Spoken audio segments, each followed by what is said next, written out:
Let's start. Hello, everybody. Welcome to Simply Funded. We are your hard money lenders in the DMV area.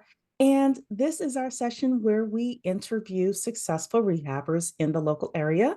So we have Nayia here, and she is a successful rehabber. She has agreed to come and share with all of us her success story with regards to finding, funding, fixing, and flipping her properties. So thank you so much and welcome. Thank you, Siri. I'm so happy to be here. I do things a little differently, so it's going to be fun and exciting I love it. for both of us. So how'd you even get into real estate? Okay, I got into real estate over 20 years ago as a real estate agent. Mm, I became a real estate agent only after the only reason I became an agent was I became an entrepreneur in my mid 20s. okay. So uh, I was doing really well. I got into the retail business, the retail industry, and I met a real estate agent who said, okay, why don't you get your license so you can learn the market and invest and buy some investment properties. So that's why I got my license. And, I bought a couple of properties traditionally, put 20% down, get a loan from a bank, and I Mhm. got some rentals that way. And that was my first property that I bought was in 2002. So you've been in it for 21 years.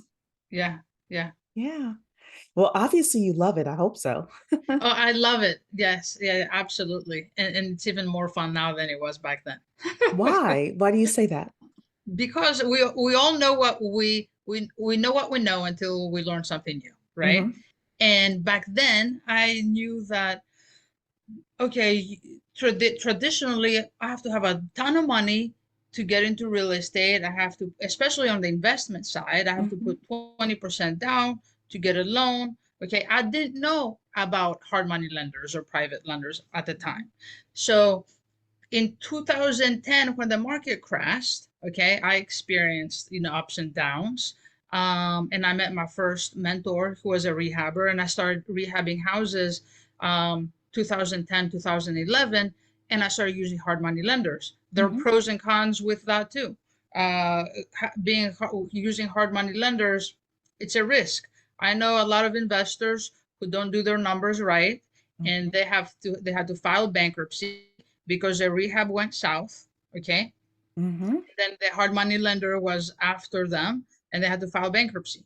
Right. Right, right. So I had in 2011, I bought a condo. I did a condo conversion. That was the last time I used a hard money lender on a big Mm. deal. Um, it was my nightmare project. Oh, wow. So I can tell you a little bit I think it'll be fun for people to hear. Yeah. The anticipated return, we were so excited it was going to be like $300,000 in in 6 months. Like, yeah, 300K. We'll make a ton of money.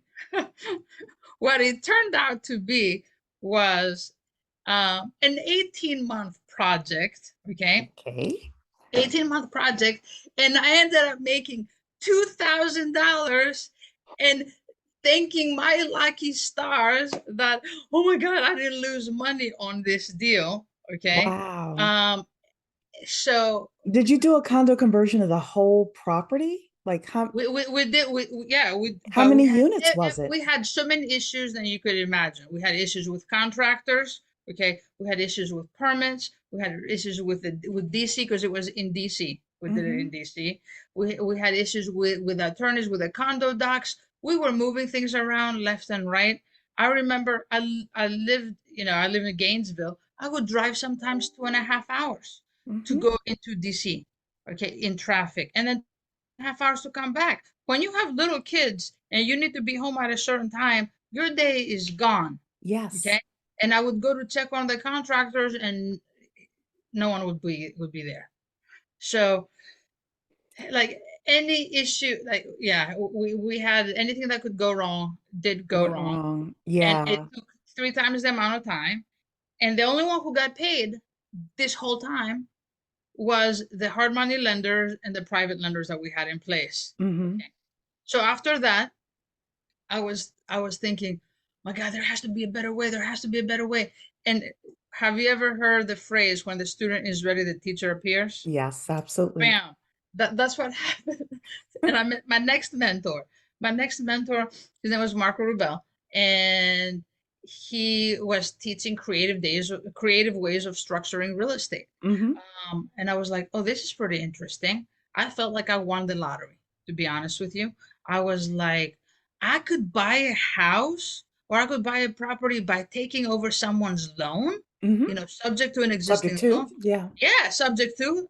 So I learned how to do that. And that's what I've been doing since then, for over 10 years now. And that's how I do all my rehabs. Mhm, I have private lenders. I use private mhm, lenders all day long, but that's my that's my special sauce. And I felt like, oh, I can bring value. I can solve the seller's problems mhm.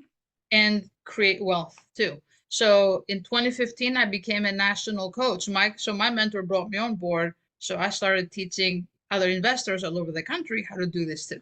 Okay, fantastic. Look, my boss uses a lot of different methods. And I always say that, you want to have a lot of different tools in your toolbox. That's one of the things that we teach is just have different tools in your toolbox. Always, yeah, Yeah, it's good. Yeah, yeah, yeah, yeah, absolutely. yeah. So going back to 2011, though, because I want to bring it back to 2009 and the housing crash, since we are entering into another tough recessionary period Hmm. where there probably will be a lot of deals that are out there for people. Do you have any advice for people? And then we start moving into the how to find properties as well, but especially in this type of environment, um, where, there's probably a lot of properties. There may also be a lot more people Yes. interested in getting into the market at this time as well, and the competition may be fierce or stiff. What are your thoughts with regards to all of that? So my thoughts are, in life you get what you expect and what you believe. Mhm, If you think it's going to be hard get into a market, oh, there's so much competition out there, then that's exactly where you're going to be focusing on, mhm, right? Where our focus goes, energy flows, as Tony Robbins says. mhm, But if you have a different perspective and see it as a huge opportunity, and mhm, that's what I am inviting everybody who's listening to this to do, like, there's so much out there. There's so much, there's an abundance of properties. And because of the shift of the market of what we're going to see, it's an opportunity to help people. Guys, keep in mind, yes, we are looking for properties, but this is a people business. So if we shift it, in my opinion, it's all about people. People first, okay? And they just happen to have a house that goes along with it. Okay, mhm, so there's going to be so many people who need help, who will lose jobs, who will be facing foreclosure. Actually, just before we got on this call, one of my students, one of my clients, texted me. It was a pre-foreclosure opportunity, and that a real estate agent brought to him. mhm, Okay, so we're going to look at it to see, what can we do to stop the foreclosure. Okay, help the seller out, but look at the numbers. Do we need to rehab this property? What can we do? mhm, We can reinstate the loan. So imagine having solutions where you can stop a foreclosure, okay? So the seller won't be hit on a credit for 7 years, okay? And you create a win-win for yourself. You can leverage that loan that's at a really low interest rate, because anyone who has bought a house the last 14 years mhm. has got really low interest rates, Right. right? So imagine seeing this like as a huge opportunity. Like, this market shift is, in my opinion, I'm super excited, not only for me to get a lot of deals, but also help a lot of people. Mhm. Yeah. Yeah, I also as well, looking at the data as well as speaking with real estate investors, there are going to be a lot of opportunities to assist people, even In the Metro DC area, we are shielded a little bit more than other people in the country, but people in the metro area still have their issues and their financial issues and things like that. Oh, it doesn't. Yeah, yeah, absolutely. Yeah. So, how do you usually find your deals? So the way I find them, my house buying business, I have a house buying business here in the DC metro area. So we market, okay? We market to sellers that have certain situations, right? How do you So market? we do a lot of direct mail. We still Okay. do a lot of direct mail. Now we have implemented text messaging, Hmm. letters, postcards. We also get a lot of referrals because I've been in this business for so long. Hmm. I have a lot of real estate agents who are bringing me deals also. Hmm. Um, other local investors are bringing me deals too that I can help them partner with on because they might not know how to do certain deals, especially if it's on the creative side. Right, Uh, right. so I could. That's how we get. That's how I get all my deals. How would you suggest somebody who doesn't have any money, who's a newbie, they may not have any money, how do you suggest they get started? If someone that has no money, my suggestion will be start calling for sale by owners. Okay. Uh, my first suggestion will be go to a local real estate meetup group or a RIA. You're going to find more like advanced investors. Hmm. Find someone that you could ask to be a mentor, okay? Where you can learn from. Like that's the most inexpensive way to do it. But the second thing is start calling some for sale by owners because these people want and need to sell a house. Hmm. So get your feet wet. That's what I would suggest for them. You're going to get no's, but at the end of the day, you're getting practice, and every no gets you closer to a yes. And you want to familiarize yourself with people's situations and the real reason behind them wanting to sell a house. And again, I'm going back to the people first comment. If your focus is on how can I best help solve the seller's problem, then they will like and trust you. And if they like and trust you, people do business with people they like and the people they trust. So if they like and trust you, chances are they'll want to do business with you. Yeah, yeah. And I love that because so many people are getting in and they are really nervous about how do they find their first deal. So once someone finds their deal, they may be wondering how they can fund their deal. You had mentioned sub two. Mhm. We are hard money lenders for anybody who wants to consider that as an option. You can go to simplyfunded.com. But what other ways do you suggest people think about funding their deals outside So of this those is the two thing. options? Yeah, like you being a hard money lender is an amazing option, Hmm. right, for people. But it, like you said, when we have like more tools in our toolbox, Hmm. let's say a seller doesn't want to do a creative deal, subject to, but the numbers make sense and I need a hard money lender. Yeah, I will send them to you all day long, Hmm. right? I'm just saying what has been working for me because I'm a good closer at explaining subject to deals. Okay, so I tend to focus more on that. But I come across sellers all the time that say, no, it doesn't work. Like I need to pay off my VA loan so I can get a new VA loan. I need to use that. Hmm. So, going back to your question, um, regarding say that again. You asked. How to fund deals outside of sub two and Mhm. hard money. Are there any other tools that you suggest people learn or learn how to do? I mean, the easiest thing is talk to your who is in your inner circle, your friends and family. Hmm. Okay, you could buy a subject to property and pay only closing costs. So imagine, okay, you can find a seller who is motivated, and you can take over their loan, and the only cost that you need is closing costs. That could Hmm. be $2,000-$3,000. Okay, if you don't have $2,000-$3,000 yourself, I'm sure you know someone, a friend or a family member who does, okay, that can help you. Um, where there's a will, there's a way. That's all I'm saying. if the numbers make sense, it's a numbers game. If the numbers make sense, you will be able to find the money. Yeah. Okay. If you want to do it yourself, or the other thing is you can wholesale it to someone else, Hmm. right? You can wholesale it. You could partner with people Yeah. and grid or There's so many another RIA. options.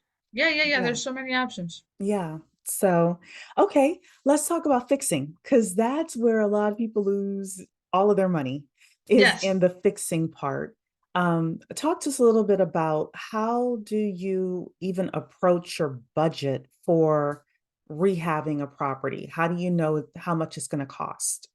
So like I've been doing this for a long time. So when I go into a property, depending on the type of property I'm walking into, is it a house that's under $300,000? Is it a house that's, in $500,000 range, or is it in the $700,000, $800,000, $700,000, $800,000 range? And based on the type of property that I'm looking at, then you have to think about the finishes that you're going to put in the Mhm. property, right? So, um, I know my labor, I know my contractors that I use. Okay. So depending on the finishes, on the level, the higher the quality, my cost is if it's an $800,000 house, I'm going to put different flooring, a different, kitchen than I will in a $300,000 house, Mhm. right?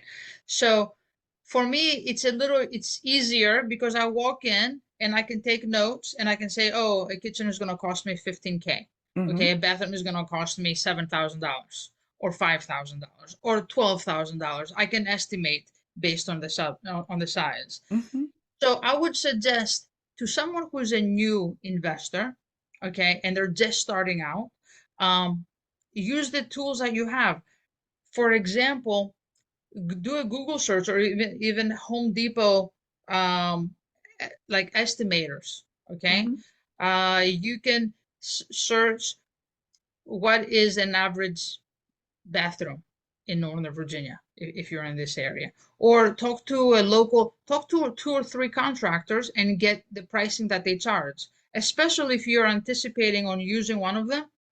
So so ask them for the price of paint per square foot, right? Ask them what they charge for installing hardwood floors or laminate flooring, right? Mhm. What with the roof, like big price tags. So then that way you can create a spreadsheet, okay, like your little cheat sheet. So when you go in, it's like, oh, okay, so this bathroom, because of the size and because of this type of property, it's a $500,000 property. Oh, I can estimate this bathroom it will cost, $8,000. Right. So then you can create a budget like that. And then once you have your budget, it's always best to overestimate, especially when you're negotiating with a seller. Okay. Mhm. You want to use higher numbers. Okay. Now, obviously, when you're talking to your contractor, you want those numbers to be Be lower. lower, Okay. You yes. want to make sure you have a spread that, in there to protect yourself. But that's the easiest way I would suggest you can go about doing this.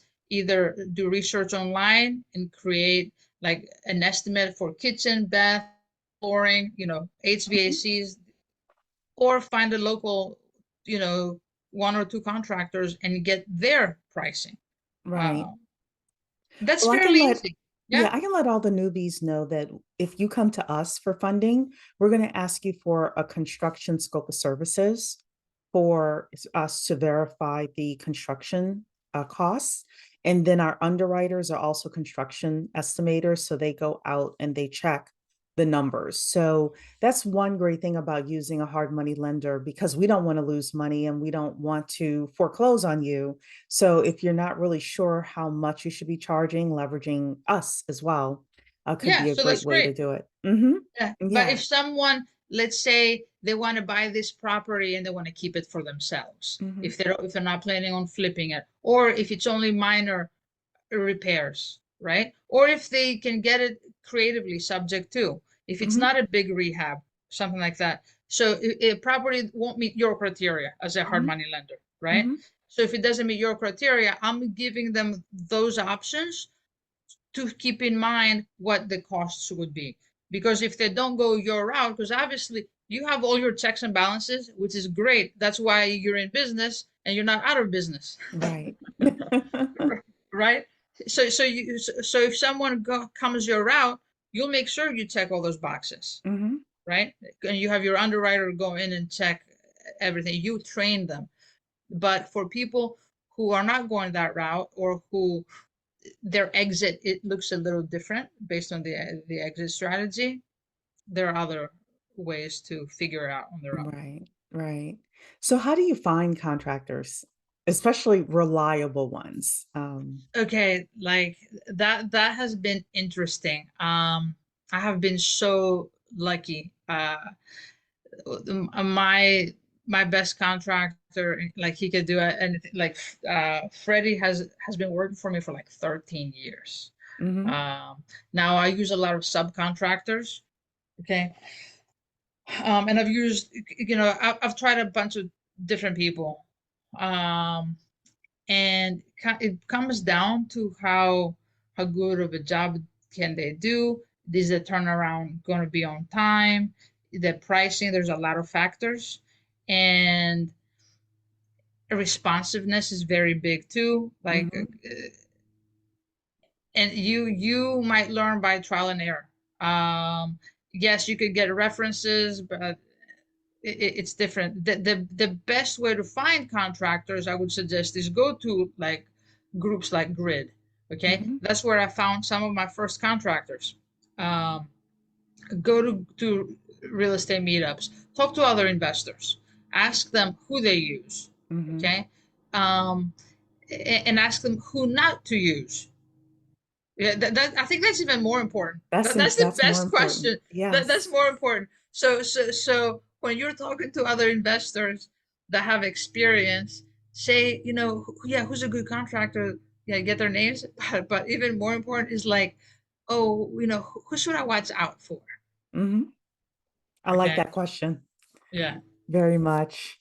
So, anything else with regards to fixing properties? Because that is, like I said, the place where you can lose your shirt. Any Yes. other words of wisdom for the listeners with regards to Words that? of wisdom, guys. I would have a gap, have at least 5% of like oops Hmm. budget in there. Hmm. Um, because like I just finished a renovation in Sterling, and I'm selling it on Monday. It's closing. And it took me an extra month and a half because of cabinets. I had ordered the cabinets. They were supposed to come like before Christmas, and then I kept getting delayed, delayed, delayed, and I was like, "What is going on?" Okay, so material could delay you, right? Contractors can delay you. Like there's things that can surprise you. Inspections, right? There's a lot of stuff. So I would estimate a minimum of a 5% oops budget when it comes to renovations. Hmm. And when you're starting out, if it's a no-brainer, if it's going to make money, some money is better than no money. So Hmm. bring in someone that can help you, Yeah, even if so you have to not partner being with afraid someone. to do a 50-50 partnership Yeah, with don't an be afraid to experienced do person. 50-50 partnership. Yeah, I agree with that. I Yeah. mean, because the best thing is for you to have just some wins in your column. Yes, absolutely. It's huge. Your confidence goes up. Hmm. You're getting experience under your belt. I would be splitting deals all day long. Hmm. And that's how I Yeah. got started when I started rehabbing. Hmm. In the beginning, I did it with partners. I didn't even know what threshold was, in a bathroom. Or like Hmm. there's a words that on the house on the construction side that I was like, what does that mean? Hmm. Yeah. And so I did like wholesaling and a lease option, mm, probably 2006, 2005 timeframe. It was Okay. early. And I did three, and two of them, the first two, I had 50-50 partners. So I never lost money with real estate because I was just like, I'm just going to get somebody in here to help me with those little things. So I definitely recommend that, not Oh being yeah. afraid to do a 50-50 split for your first couple because you No. will learn a lot. Okay. let's then talk about making profits. So, how do we flip, the property for maximum profit? So it comes down to negotiation. Mhm, Like first, you have to buy the property right. mhm, Okay. So for me, okay, because I buy my properties and I talk to sellers directly, okay, I educate them. And once I do my presentation and my numbers, my comparables, say, hey, the property will look like this, okay? And then I'm very transparent and open to them. I'm like, if you have the money to do it yourself, okay, this is what you're looking at for a budget, okay? And 9 times out of 10, they don't have the money to do it. And that's why I'm there talking to them so I could buy the property from them, right? But I give them realistic numbers. So you always want to make sure your numbers are safe, okay? Your profit comes when you purchase, okay? You have to overestimate your construction costs. You have to overestimate your timing, your holding costs. Take that into account. Okay. You have to make sure you think about your closing costs. And you have closing costs when you buy and when you sell. Okay. So for me, when I estimate closing costs, I estimate 10% in closing costs. When I buy, when I sell, you know, taxes, all that, real estate commissions. So take those factors. Okay. And then also estimate your profit. So, and because I like to leverage, um, by that I mean I like buying houses subject to the existing loans. And when I get to leverage low interest rate loans, okay, I can save money there too.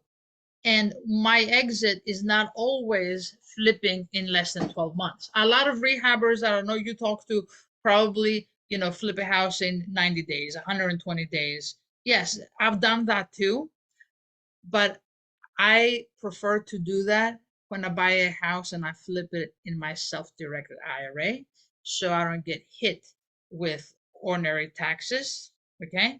Now, the one that I'm selling in Sterling on Monday, yes, I did that I flipped it in 6 months and I have my $100,000. It's going to be like $120,000 profit going into my self-directed IRA. great. Okay. Next week. But for me, because I want to avoid paying so much high in taxes, many of the properties I buy creatively, I would like to hold on to. Mhm. Okay, even if I renovate it, I will try to hold on to it for at least 12 months or longer. So when I do sell it, okay, then the taxes, it's different. It's more ordinary. Not Right. ordinary taxes, it's more capital It's gains. yeah, capital gains, which is less. Yes. Yes. So, any final words for people, especially if they want to get in touch with you to, learn more, maybe get mentored by you? Yeah, absolutely. So I believe that it again, it's people first. So when I work with people, I tell them you have to be a value amplifier.